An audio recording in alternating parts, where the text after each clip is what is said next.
Here's a miracle for you.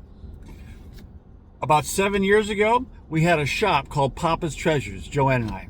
And in the shop, we did shabby chic furniture. We did this.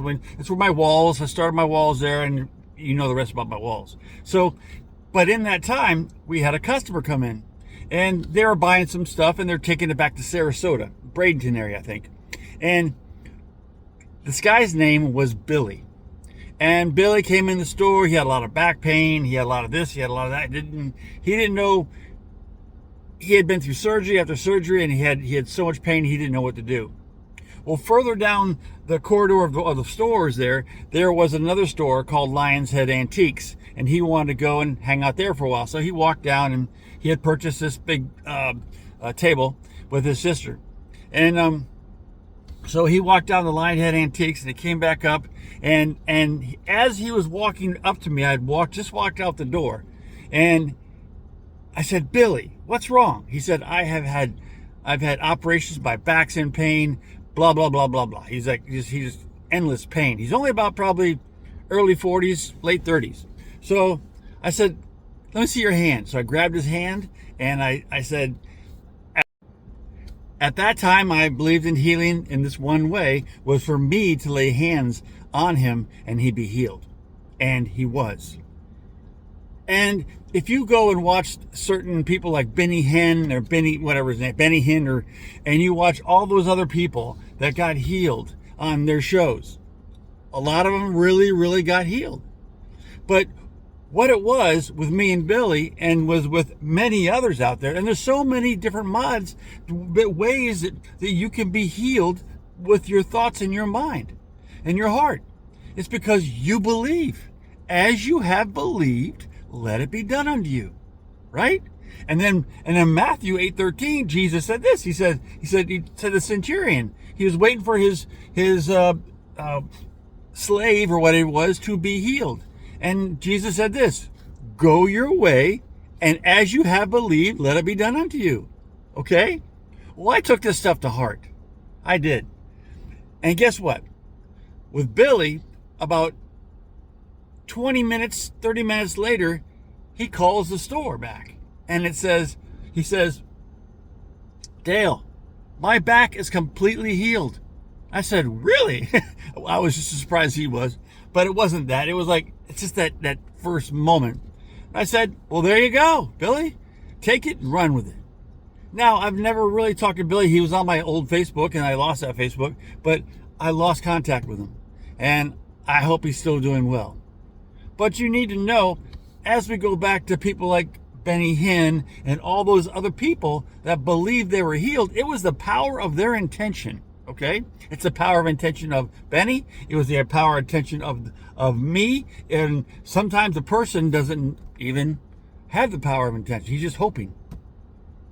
And there's so many healers out there. It's the same thing. They go to their shows, they go to their tent revivals, right? And they get healed because those people believe if they get their hands laid on, that's their power of intent, that they're going to be healed. And they are. But did you know that 90%, if not more, of the people who get healed, it returns back to them? And you know why? Because they lost their intention. They grasped on to their self. They grasped onto their knowing. They grasped onto their past. They grasped on whatever it may be. And it took it away. You see, your heart it also says in that little Bible you read, to guard your heart with all diligence. And then Jesus said to people, he said this, he goes, "With your mouth you say one thing, but your heart says another." You see, your heart is what counts. Your heart is the believing part. You believe in your heart, right? And confess with your mouth, right? That you're healed, you're healed. I know where you thought I was going with that. But it's true. See, we've all been given a measure of faith by our Creator, by the divine. He's put power and faith in every one of us. But it gets stolen. It gets stolen by churches or pastors who don't believe in that. It gets stolen by parents who don't believe in that. Or maybe the way you were raised. Maybe you just have so much trauma in your life, you don't believe in anything anymore. The point is, you need to get back. You don't need to get back to Jesus. You don't need to get back to your church. You need to get back to believing in yourself.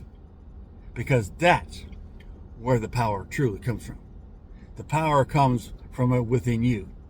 Because again, your Bible says that the same power that raised Jesus from the dead lives in you.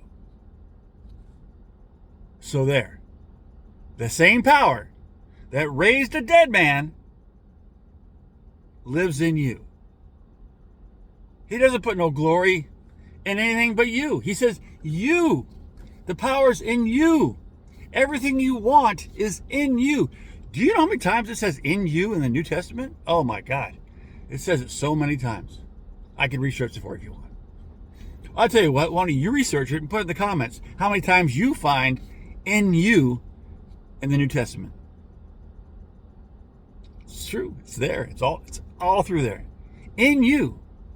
It's about you. It's about you. This whole life is about you. It's not about everybody else. It's about you. It's a life between you and your Creator. It's a life between you and yourself. You see, the greatest tool I found to change my life is to love me. Love me. It's to love me first. Even though I love you, you. I want you to get this. You have a great day. And if you're in Florida, it's freaking hot out here. Have a great day. I love you. And remember that.